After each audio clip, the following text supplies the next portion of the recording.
SD सच्ची कहानियों पर आप सभी का स्वागत है। हमारी एक छोटी सी फैमिली थी। हम दो भाई और एक बहन थी। मेरी माँ एक संघर्ष करने वाली औरतों में से थी। उसने अपने जीवन में बहुत कुछ परिवर्तन देखा था। मेरी माँ की शादी एक गरीब परिवार में हुई थी, लेकिन मेरे पिताजी बहुत मेहनती थी। वह दिल्ली में आकर उनको कुछ काम तो नहीं आता था, पर कपड़े सिलाई का काम जानते थे। उनको कटिंग भी नहीं आती थी। उनके अल्टरेशन बनाने से ही उन्होंने अपने जीवन में ही बहुत कुछ बना लिया था। जैसे कि हम दोनों भाइयों को और बहन को एक अच्छे स्कूल में पढ़ाया था और हमें इस काबिल बनाया था कि मैं आज जॉब करता हूँ। अच्छी तनख्वाह है और मेरे घर में मेरी मम्मी की ही चलती थी। मेरी मम्मी ने अपनी पसंद की लड़की से मेरी शादी करवाई थी।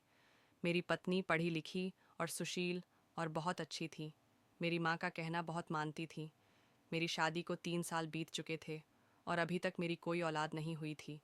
अब मेरी माँ मेरी पत्नी को रोज़ाना टोक देती थी, न साल हो गए हैं, अब तुम दोनों ने बहुत परहेज़ कर लिया है, अब घर में बच्चा होना चाहिए।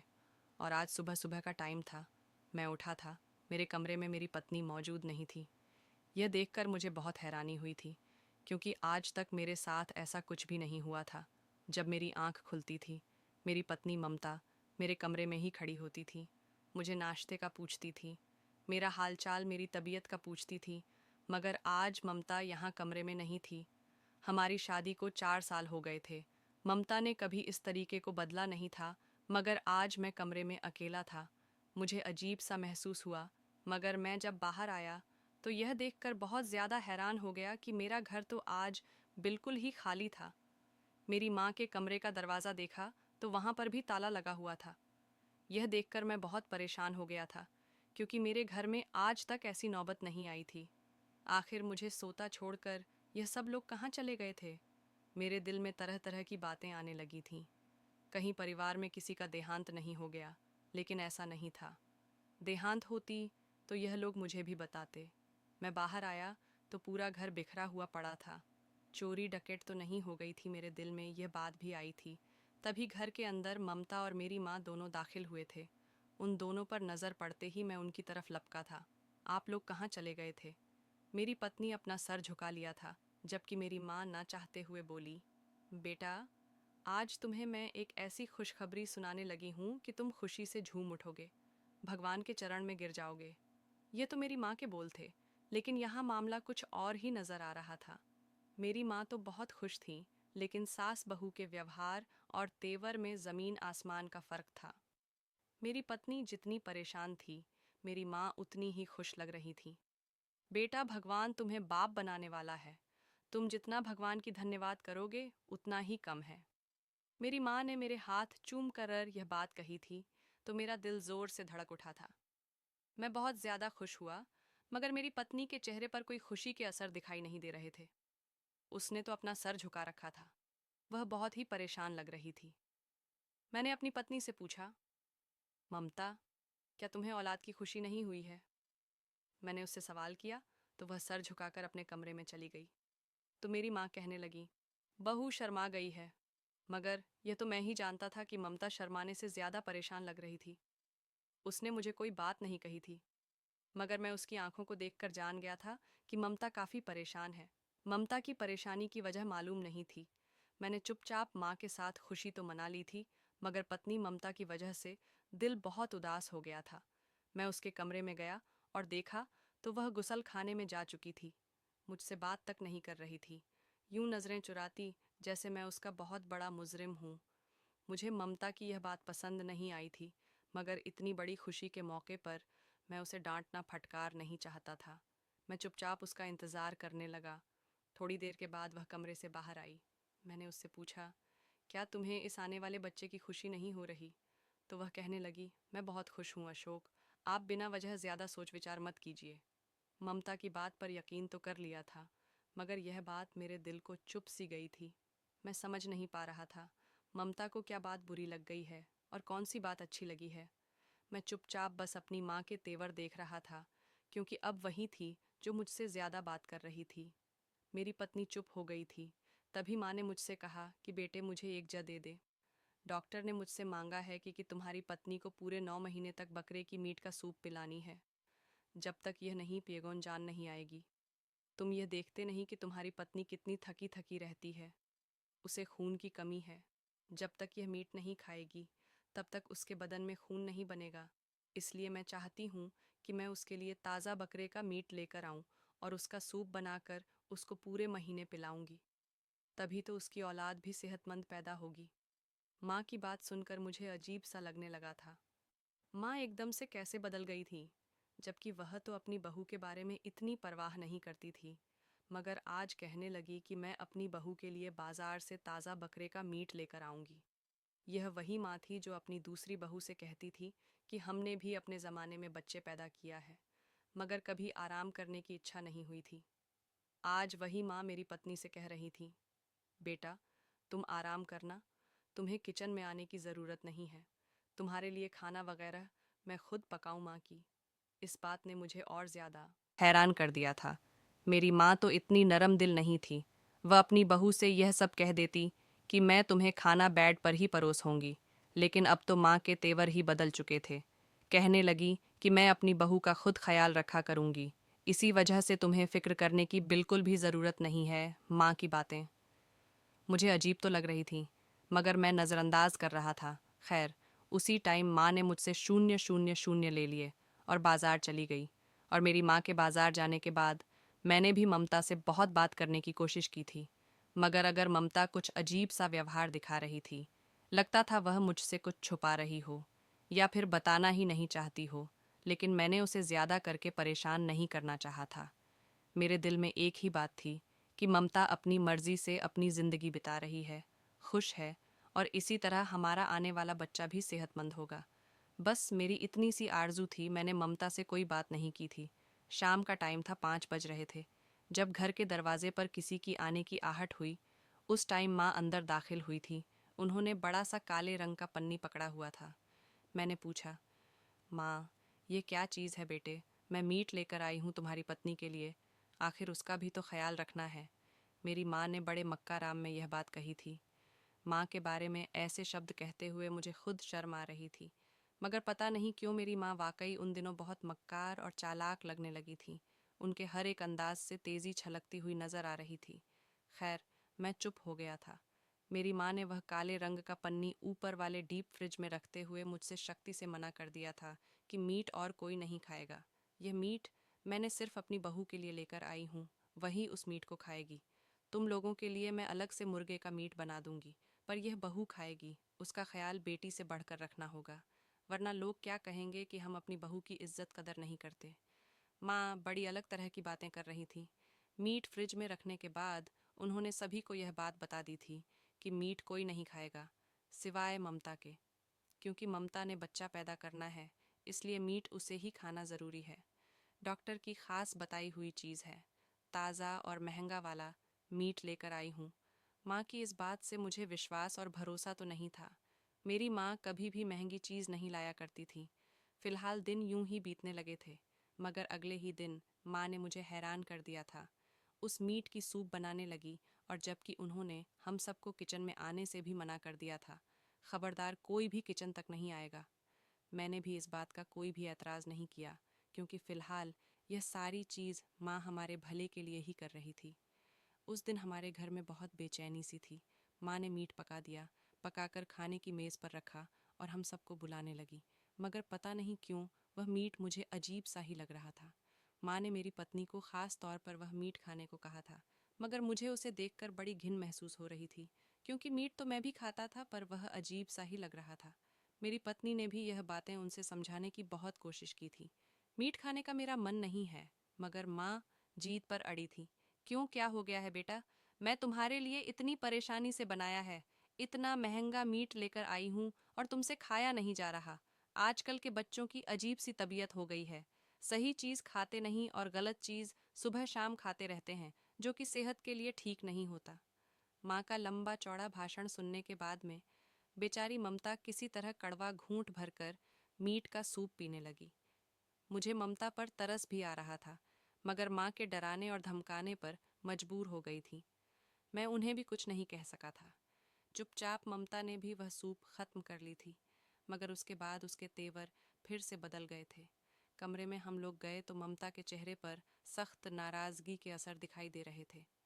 ममता कहने लगी, मेरी तबीयत ख़राब हो रही है, मुझे डॉक्टर के पास जाना है। लगता है मुझे उल्टियाँ आ जाएगी, मेरे पेट में जलन हो रही है। ममता की बातें सुनकर मैं परेशान हो गया था, मगर माँ बाहर खड़ी यह सारी बातें सुन रही थी। माँ ने मेरी पत्नी को तसल्ली देते हुए कहा, ऐसा कुछ नहीं है बेटा, उसका शुरू शुरू का दिन है। इन दिनों और की तबीयत वैसे भी खराब रहती है। बात बात पर डॉक्टर के पास जाओगी तो तुम्हें वहम हो जाएगा। इसीलिए अच्छा है कि बस अपना ख्याल रखो, आराम करो, तुम कुछ ही देर में ठीक हो जाओगी। मेरी पत्नी ममता फिर चुप हो गई थी। उसका बस नहीं चल रहा था कि वह भागकर डॉक्टर के पास पहुंच जाए, लेकिन वह फिर भी चुप हो गई थी। इंसान ज़्यादा देर तक अपने जिस्म की तकलीफ बर्दाश्त नहीं कर सकता। यही हफ्ता बीता था कि मेरी पत्नी की तबीयत और ज़्यादा ही ख़राब रहने लगी थी। उसे इतनी तकलीफ होती थी कि वह बिस्तर पर आराम से सो नहीं सकती थी। बार बार मुझसे कहती कि डॉक्टर के पास चलना है, अगर मैं डॉक्टर के पास नहीं गई तो मैं मर जाऊंगी। भगवान, तुम्हें मेरी फिक्र नहीं है। तुम मेरे पति होकर मेरी बात पर यकीन नहीं कर रहे हो। आपको आखिर क्या हो गया है? मैंने अपनी पत्नी की बातें सुनी तो मेरे अंदर एहसास जाग उठा था। मैं उसकी तकलीफ और बातें जान गया था। तभी मैंने उसे गाड़ी में बिठाया और कहा कि चलो, आज मैं तुम्हें अस्पताल ले जाकर ही रहूँगा। माँ ने मुझे बहुत मनाया, मगर मैं नहीं रुका, क्योंकि यह हमारी जाति और पर्सनल मामला था। इसमें उनका बोलना जायज़ नहीं था। हम लोग गाड़ी में बैठे, मेरी पत्नी के सांस बहुत तेज़ फूल रहा था। उसे अस्पताल लेकर गया। मैंने अपनी पत्नी का डॉक्टर के पास चेकअप करवाया। पता चला कि मेरी पत्नी डिप्रेशन और बेचैनी का शिकार थी, जिसकी वजह से हमारे बच्चे को भी नुकसान हो सकता था। डॉक्टर ने और ज़्यादा बताया कि मेरी पत्नी के खून में चर्बी बढ़ने लगी है। उसके लिए हमें अब कम चर्बी वाला खाना खाना होगा और साथ ही साथ थोड़ी बहुत एक्सरसाइज भी करनी चाहिए। यह बात सुनकर मैं बहुत परेशान हो गया था, क्योंकि मेरी पत्नी तो पहले से काफ़ी तंदुरुस्त और स्वस्थ थी और सीधी सादी थी। कभी उसे कोई ऐसी वैसी शिकायत नहीं हुई थी, मगर अब उसके बदन में चर्बी बढ़ने लगी थी। यह बात बड़ी खतरनाक थी। अब मैं घर आया तो मेरी माँ मेरा इंतज़ार कर रही थी। मुझे देखते ही कहने लगी, क्या बताया तुम्हारे डॉक्टर ने? तुम लोगों को भगवान पर विश्वास नहीं, अपनी माँ पर विश्वास नहीं है। तुम जैसे लोग सिर्फ और सिर्फ बर्बाद होते हो। अब देख लेना मुझसे, यह बात शर्त लगा के तुम्हारा बच्चा तुम्हारे लिए ठीक साबित नहीं होगा। उसे पैदा तो होने देता, उसे दुनिया में तो आने देता। तुम पछताओगे, अपनी माँ की बातों को तुमने नकारा है, उसके लिए तुम बुरी तरह से पछताओगे। तुम्हें अभी समझ नहीं आ रही है कि तुम किस बुरे रास्ते पर चल पड़े हो, लेकिन एक बार तुम्हारी अपनी औलाद इस दुनिया में आ जाए तो तुम्हें समझ आ जाएगी कि तुमने कितनी बड़ी गलती की है। अपनी माँ की बातों को तुमने धुतकारा है, तुमने कितना बुरा काम किया है। माँ का व्यवहार तो पूरा का पूरा बदल चुका था। अब मैं यही उम्मीद कर रहा था माँ, कम से कम अब 1-2 हफ्ता तो बात नहीं करेंगी, क्योंकि जब भी उन्हें ज़्यादा गुस्सा आता था तो फिर 1-2 हफ्ते वह बात नहीं करती थी। अब खाना पीना भी सब कुछ अलग कर लेती थी, हमारे साथ बैठकर खाना भी नहीं खाती थी। मगर इस बार यह सब कुछ उल्टा ही दिखाई दे रहा था। रात होते ही मेरी माँ फिर से मीट का सूप लेकर आई और मेरी पत्नी को देने लगी। बोली, बेटा, उस टाइम गुस्से में थी, मैंने जो भी बोला उस पर शर्मिंदा हूँ। तुम अपना ख्याल रखो, हमारे आने वाले बच्चे का ख्याल रखो, तो बहुत खुशी होगी। हमारे घर में एक नया मेहमान आ जाएगा। हम कोई भी ऐसी बात नहीं करेंगे जिससे तुम्हें परेशानी हो। माँ का बदलता हुआ व्यवहार देखकर मैं परेशान भी था और हैरान भी था।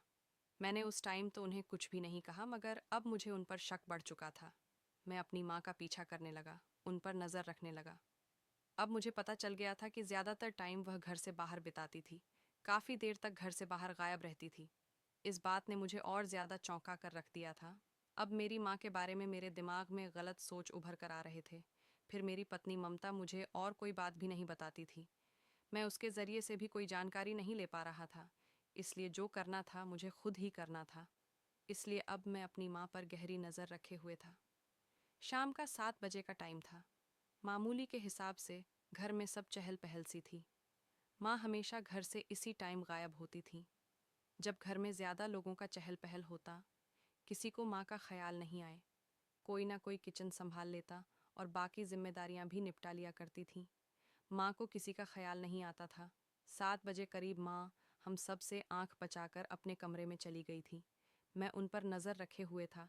जब वह बाहर निकली तो खाली हाथ नहीं थी। उनके पास एक छोटा सा बैग था जिसको उन्होंने अपनी साड़ी के पल्लू में छुपा रखा था।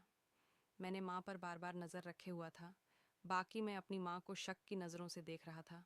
वह दरवाजे तक आते हुए उन्होंने कोई 4-5 बार पलटकर बाहर देखा होगा, कहीं कोई मुझे देख ना ले। घर से बाहर निकलते ही उन्होंने उस बैग को खोला और उसमें से एक अलग कलर की चुन्नी निकालकर अपने साड़ी के ऊपर ओढ़ लिया था।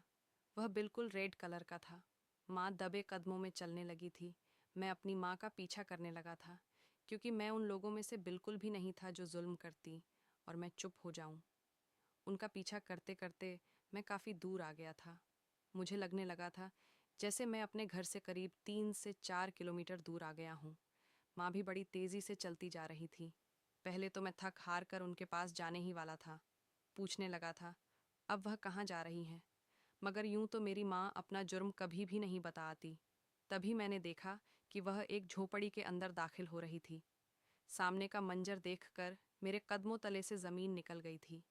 झोपड़ी के ज़मीन पर एक गड्ढा लेटा हुआ था, जिसे शायद अभी अभी बलि दिया गया था। माँ ने वहां पहुंचते ही उस आदमी को बुलाया और कहा कि जल्दी से मुझे 5 किलो मीट इस पन्नी में डालकर दे दो। बाकी का मीट मैं खरीद तो नहीं सकती, लेकिन तुम्हें उसके पैसे ज़रूर दे दूंगी ताकि तुम्हारा नुकसान ना हो। फिलहाल तो तुमने मेरे लिए अपना इतना कीमती जानवर बलिदान दे दिया है, तो तुम्हें इस जानवर से तो बहुत सारे काम हो सकते थे, लेकिन तुमने मेरी वजह से इस जानवर की बलि दी है। मैं तुम्हारे इस मेहनत को ख़राब नहीं जाने दूंगी। माँ ने उस आदमी को कहा तो वह कहने लगा, कोई बात नहीं, आपने पहले भी मुझे 2 जानवरों को पैसा फालतू दिया है, तो मैं माताजी आपके लिए इतना तो कर सकता हूँ। आप आराम से और तसल्ली से लेकर जाइए और बाकी के मीट की चिंता छोड़ दीजिए। जाइए, आप अपने मकसद में कामयाब हो जाइए और माताजी, मुझे आपकी ज़ुबान पर विश्वास है। मैंने यह सब देखा तो मेरे तेवर ही बिगड़े हुए थे। मुझे अपनी माँ पर गुस्सा आने लगा था। मैंने जल्दी से उस झोपड़ी में पहुंच गया और तेज़ आवाज़ में माँ को बुलाया। मुझे देखकर माँ का रंग बिल्कुल फीका पड़ गया था। उनके सर पर जैसे लग रहा था आसमान ही गिर पड़ा हो। मुझे देखकर माँ हड़बड़ा गई, बेटा तुम यहाँ कैसे आए हो? फिलहाल उन्होंने अपने आप को काफ़ी घबराते हुए काबू पाने की कोशिश कर रही थी, मगर मैं भांप चुका था उन्हें और उनको अपने रंगे हाथों पकड़े जाने का एहसास सता रहा था।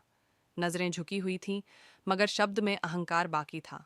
बेटा, मैं तो यह गधे का मीट देखने आई थी। मैं तो सिर्फ इसलिए आई कि मैं अपने कुत्ते के लिए मीट खरीदने आई हूँ। तुम्हें तो पता है कि बाजार में मीट कितना महंगा है माँ। अब मैंने सब कुछ देख लिया है तो बेवकूफ़ किसी और को बनाना।